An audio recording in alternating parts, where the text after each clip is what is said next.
Okay, so thank you guys for coming to this debate. How the debate's going to run is all three of you will have time to do a 1-minute opening statement, and then followed by 5 questions. You guys will all have a chance to answer the questions, but you'll answer in different orders. After, we'll have time for anyone who's not a candidate to ask questions, and then you'll have a 1-minute closing statement. For each question out of the 5 questions, any candidate after someone answers can do a rebuttal, and it can be directed at the candidate and they could say it for 30 seconds. And then the candidate will have a chance to give a 30-second response. And then we will move on from that question to the next candidate. Does everyone understand? Yeah. Okay, and just for other rules for audience as well as candidates, just being respectful of everyone. And we can direct questions again to me and Amanda as well. She will be looking at the chat if you have any questions. Okay, so we're going to begin with Michael to start your opening statement. Okay, thank you so much, Marissa. So hello, everyone. My name is Michael Kutu. I'm a second-year DeGroote student, and I'm running for the year rep council for the DeGroote Commerce Society. I believe that I'll be able to address many concerns among the student body transparently and communicate with the members of the DCS in an effective and timely manner. My main proposals of my campaign are to create a study space where the DeGroote students can come and collaborate through the means of booking out like a study room or collaborative space and communicating to the students when these spaces will be available, as well as to get our students access to free and accessible feminine hygiene products in our business buildings so that students can feel secure on campus, knowing that if something happens where they don't have any at the moment, or they weren't prepared, that there's a washroom that they can go on campus where they can access the necessities to continue about their day in a way that doesn't impede on their student life. And that's my opening statement. Thank you very much. Sorry, I already know. We're going to move on to Nijum for her opening statement. Hi, everyone. So my name is Nijum Saha. Thank you so much for considering me as a candidate for second-year rep. So to begin, my belief in fostering communication and inclusivity is not something that I simply discuss, but something that I've been putting work into since before university even started. By creating the DeGroote 2025 account, I've put so much effort into trying to connect students to both each other and DeGroote in positive ways that will help us grow. So this account, plus my time as first-year rep, being a green suit, FYOP mentor, and more, have given me the leadership skills, advocacy skills, and most importantly, the communication skills necessary in order to be an effective year rep.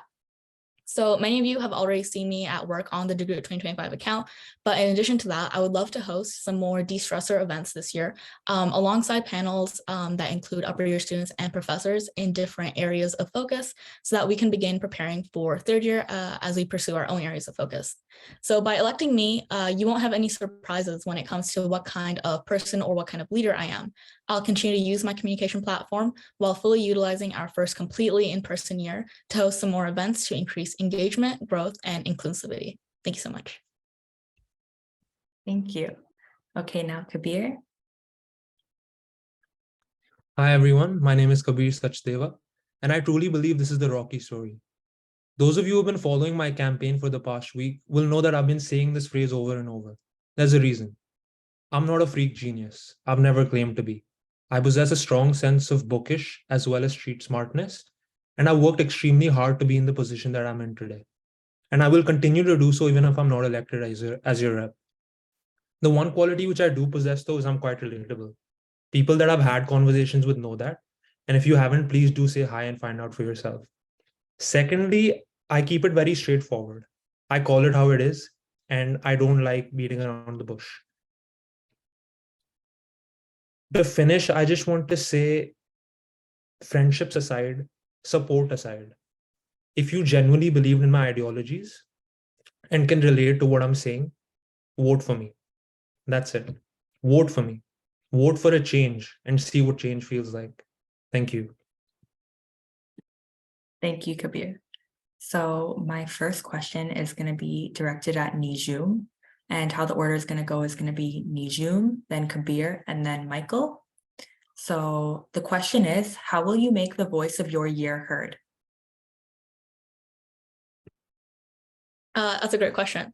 So personally, what I've done is I've created an Instagram online platform where students are able to send in their questions and really make sure that their concerns are being heard.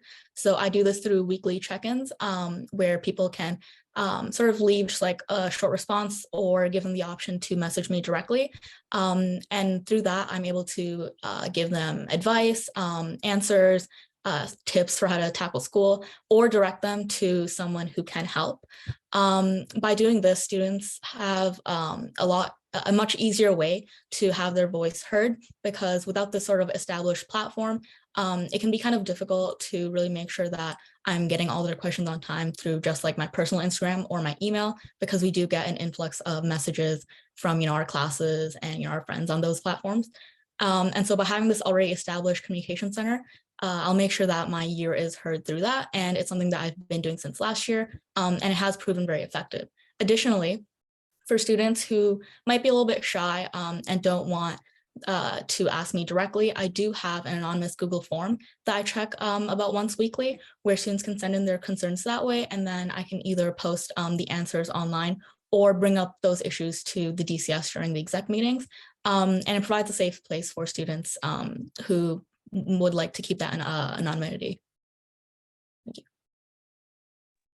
Thank you. There's no rebuttals. Kabir, you can go. I think one of the biggest challenges that the group faces is communication, especially with a society as big as DCS. It's very hard for normal students to voice their opinions and communicate with the DCS, considering how busy everyone is. I think my sole goal as a rep, and which was included as a pillar in my entire campaign, is acknowledgement. I want to listen to what students are saying, because I've been in their position and I wanted to initiate some events which I couldn't, obviously, because I didn't have the power to. I think how we can do this is obviously online, one of the most convenient forms of communication in today's day and age. I intend to stay in touch through my social medias and my email as well. And I also wish to start a set of personal feedback surveys through the DCS, directly delivered to the students' inboxes, through which we could get a consensus of how everyone is feeling about the events or about their lectures, about their studies, And also, I think, as Nijum said, to initiate the use of Google Forms, but not just about their concerns, I think also where they could drop in ideas with what they want to see from us. And that's it. Thank you. Michael? So I think that it really is important to make sure that there's an open line of communication between the DCS and the student body. One of my main focuses of my campaign is my transparency. I'm a very approachable person, and I am able to communicate effectively between the student body and the DCS. I think it's really important to have these open lines of communication through social media, my email, as well as, again, what Kabir and Najim were saying.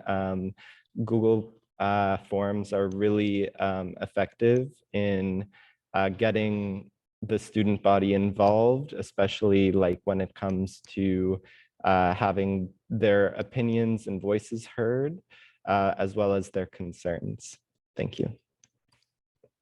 Thank you, Michael. Okay, so our next question is, and it will go as Kabir, then Michael, then Nijum. How will you connect the DCS and students to encourage student involvement? The great thing about my entire campaign is it's built around the students' needs. It factors in what the students want to see and how much we can do for them. I think over my time as year rep, I will want to definitely spread the word about DCS to my peers and to my juniors. I think the career and networking possibilities with DCS is endless. Spreading the word about it through my personal social media, talking to people about DCS at recruiter events, networking events, social gatherings. And I think to just involve the people who are a bit more shy, we can cater to their needs. We don't need to force them to come out. I think they can demand certain events which they would like to see, and we can consider them, and we could definitely try doing them for the other half of the population which doesn't want to come out to the big massive events.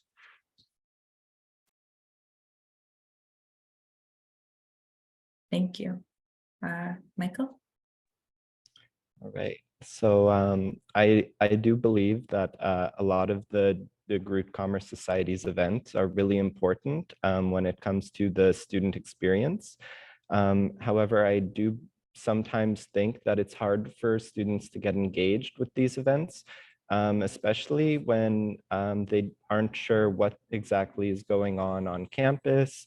Sometimes they're not directly involved with social media, and so it's hard for them to see exactly what sort of events are happening. I think that just traditional marketing as well for these events is really effective when they're on campus. If they see a poster about an event for the networking or some sort of recruitment event on campus, it can be really effective to bring them out to these events. And I do believe that it's really important as well to get them signed up for the DCS newsletter, because that directly sends the events that are happening on campus from the DCS to their email, which they check regularly as students. Thank you, Michael. Nijum? So by talking to a lot of second years, I've noticed that a lot of us are quite motivated to attend these events, especially considering that last year we were mainly online, and we have so much more in-person events happening this year. But something that we really do need to work on is our marketing. So I think that our events need to be promoted a lot more online. So this could be through getting other clubs to repost, by putting more reminders on our stories instead of just once, and also seeing if we can include it in the BCom bulletins so that students who might not have Instagram can see it on the weekly emails. Also, as Michael mentioned, traditional marketing, in-person posters or anything. Additionally, I think incentivizing would be a great way to ramp up participation and engagement. I know students love, little raffles and prizes. And so if we could set aside a small part of our budget to, get little gift cards or rewards, I think it would definitely encourage a lot more people to come out. And also just making sure that we're hosting events that the students really want, making sure we're getting everyone's feedback, and providing them with opportunities that the students are actually interested in. I think that would be one great way of just getting a lot more participation, without incentives. And yeah, that's it. Thank you. Okay, so our next order for the questions will be Michael, Nijum, and then Kabir. So the next question is, how will you help ensure the DCS values for the year, inclusivity and engagement, are supported and understood by your year? That's a great question. So one of the main focuses of my campaign is actually on inclusivity, and making sure that especially female students have access to feminine hygiene products on campus. It's really hard for people to be on campus if something happens where they may suddenly have their period and they don't have access to feminine hygiene products on campus. I know one of the few places that actually does have this on campus are the residence buildings vending machines, which only allow you to pay with your student card, and the PharmaSave, which often you'll see these sold out and not in stock. And so I do believe that, especially for inclusivity, this is a really big focus of my campaign. And for engagement, I think that the other focus of my campaign, creating this space where students, especially focusing on DeGroote students, can get together, collaborate, and talk about what's happening on campus, especially what's happening in their program, and get together and sort of understand what's going to happen for the year coming. Thank you. Thank you. If there's no rebuttals, Nijum. So inclusivity is one of the pillars that I've mentioned in my campaign. And so for that, I really want to make sure that we're having more events or panels catered to people from different backgrounds and identities so that our students feel more represented and included. So I was part of the BIPOC panel during Welcome Week this year. And something that happened was we actually didn't have any Black or Indigenous panelists. And so because of that, a lot of the students who attended the event did not feel seen, they didn't feel represented. And so to sort of fix that, I'd love to work with the VP advocacy and host a panel consisting of upper years, professors, or alumni who come from these BIPOC communities or LGBTQIA communities so that they can talk about their experiences within academia, the workplace, their life, and how their identity has impacted them. Just so that everyone feels like they're included and seen at DeGroote. And as for engagement, engagement is something that I've been preaching since first year. I think it's incredibly important that everyone is engaged in the DeGroote community. You know, we're all going to events, networking, and growing. And so for that, I have been and I will continue to be posting these events that different clubs are hosting, making sure that people are aware of the resources and opportunities at their disposal, and just really making sure that we're having events that students want, that they can come out to and learn skills that they need and would love to work on. Thank you. Kabir? I think, as I said in my last question, the major half of the population would definitely come out to these events, but there is obviously a section which we need to cater to, make them feel included, classes of different sections of the society. But I think the way I can structure these events to make sure there's maximum engagement, obviously there's the promotion, there's the topics of the events, which I believe account for the most part of it. And I think just making sure everyone's enjoying themselves. That's, I think, the main goal of an event, to not complicate it. Making sure everyone's enjoying themselves, making sure everyone's socializing, which I think if I'm elected year rep, I will make sure my year council take the effort, as well as myself, to go and talk to people, to go and introduce people to themselves, to break the ice between them. And that's how I think we can really achieve that engagement. The inclusivity, I think it goes for the same reason as the engagement. Yeah, that's it. Thank you.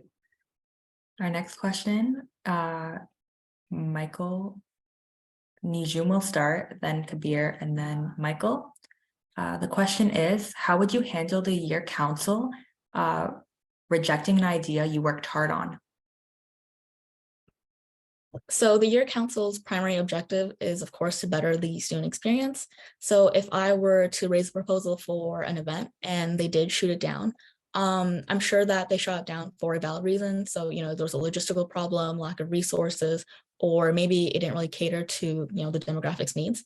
And so with that in mind, I would make sure that it doesn't demotivate me from bringing up proposals in the future, because, I'm representing hundreds of students in my year if I were here up, and I would make sure that that wouldn't demotivate me. However, if after heavy consideration, I really think that this is an event that the students want and the year council should work on, I would once again bring it up and try and pinpoint where the issue is stemming from and see if we can modify the event to make sure that it does happen. Thank you. Kabir? I would definitely see where they're coming from. And if the majority of the year council is against my idea, I would heed to what they're saying and respectfully put it down. I think the position that we've all stood up for isn't a solo job as much as it is portrayed. We are only told about the year representatives. Nobody talks about the year council. I think this is a team effort, and it requires a strong team to implement all these events that we've been talking about. And I think no one should consider themselves superior than the team. Ultimately, we're all working for the same goal, which is enhancing the university experience for our peers and ourselves. And so I think I would listen to them and I would take down my idea and work harder with them to plan for better events.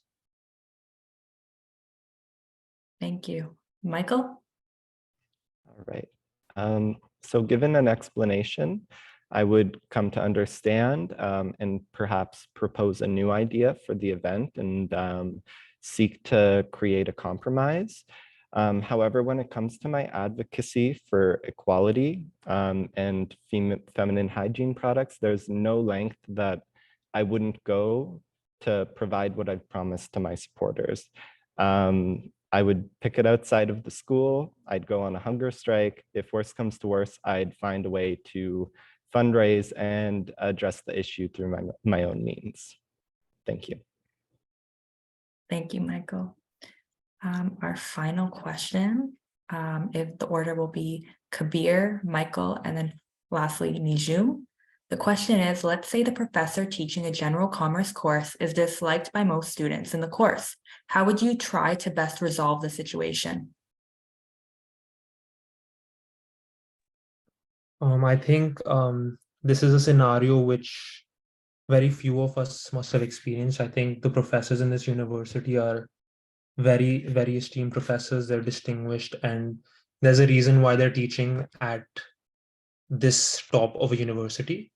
So but ultimately it's the students' preferences and we work for the students. So we would try to get a consensus, as I said, use the feedback surveys, which the DCS could provide in their emails, and see why they do not like him. We need reasons ultimately to decide on an issue this serious. And I think with valid reasons and a real strong majority, something has to be done about it, because ultimately our grades are what matter the most.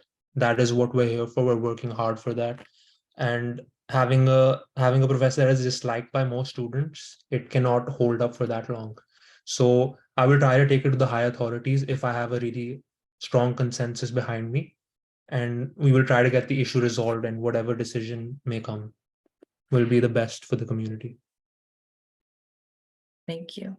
Michael? So I do believe that it is important to understand why the students perhaps don't like this professor, whether it's unexplainable grades or something that is really hard within the course that could be addressed through a better explanation in class, through the lectures.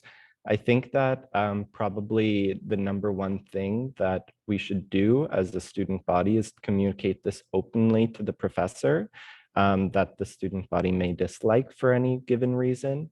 And then also just try and understand from the professor's point of view why exactly this course has been made so difficult, or the reason behind his way of or her way of teaching the course. Of course, if there is no solution that's been given and the students are suffering because of it, of course, I would take it up with the dean or create some sort of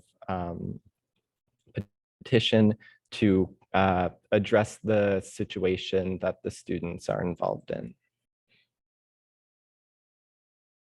Thank you, Michael. And finally, Nijum. So if some students came to me with concerns about a professor, the first thing I would do is try and see if this is, a common sort of dislike amongst the students, and see why this dislike is being spread. And so if it's, a personality issue, there might not be much we can do on that end. But if these are valid issues in the way the content's being taught, in the way we're being graded, and something that we could actually fix, then I would bring this to the VP academic to ensure that we're going through the proper channels. and see if there's something that we could do to, hold a meeting with the professor perhaps, or someone else on the academic team, and see if we can come to a sort of solution on how the professor may change, how they may be giving content, how they may be marking, or sort of increase transparency. I know a lot of people in certain courses are quite confused about the grades they may receive. And so by increasing transparency on that end, for example, I think that would help a lot of students come to terms with what's happening. And so I think a lot of this depends on making sure that the students are being heard. And so I would definitely make use of the Google Forms to try and gauge a better understanding of how the entire student body feels. And then, as I mentioned, bring it to academic VP and then go through their channels. Thank you. So we are going to open up the floor to anyone in the audience. You can use the chat, or you can just raise your hand if you have anything to say to our candidates before their closing statements.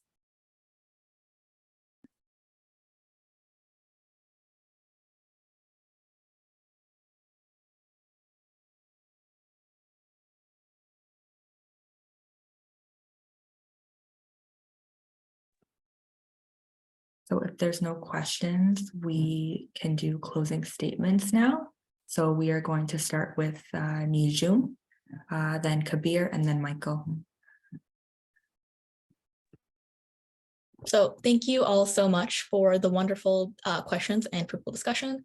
As we end off this debate, I want to remind you all that although you can't go wrong with any of the candidates present here today, by voting for me, you're voting for the continued commitment, enthusiasm, and streamlined communication that you've already seen from me for over a year.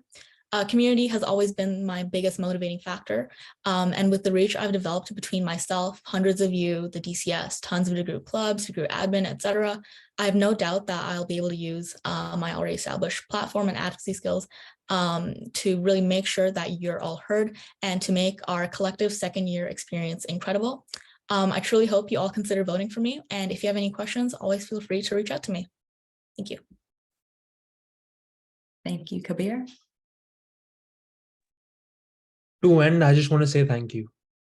Thank you to all my friends who supported me throughout this whole journey. You guys know who you are. Thank you to everyone who votes for me.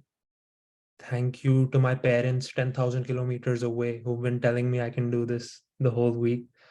Thank you to the DCS for giving me the chance to stand for such an esteemed position. Thank you to everyone who I've met on this journey, whether I've had good or bad experiences with you, I've learned from it. And as we all continue learning, I want to learn alongside you. If I don't win today, I am extremely proud of myself regardless. Extremely is an understatement. I'm so proud of myself and all the other candidates because I know how hard it is. And I know that I put in every single ounce of my blood, sweat, and tears into this. And now it's all in your hands, Jagru. My name is Kabir Sachdeva, and it's been an honor to stand for your second year DCS rep. And one last time, say it with me, Regroup. Vote Sachdeva. I'll see you all on the other side. Thank you. Thank you, Kabir. Michael? I just want to say thank you, everyone, for coming to watch the debate. I hope that I've earned your trust, support, and vote for tomorrow. I will work hard regardless if I'm voted in or not, because that's what advocacy means to me, and that's what advocacy is all about. I'd like to give a special thanks to Marissa and Amanda for moderating these debates. And I'd also like to thank Nijum and Kabir for participating in them with me. I hope everyone had a good time because I know I did. Thanks. Thank you for all our candidates here today. I wanted to clarify that this debate, let me end the debate first.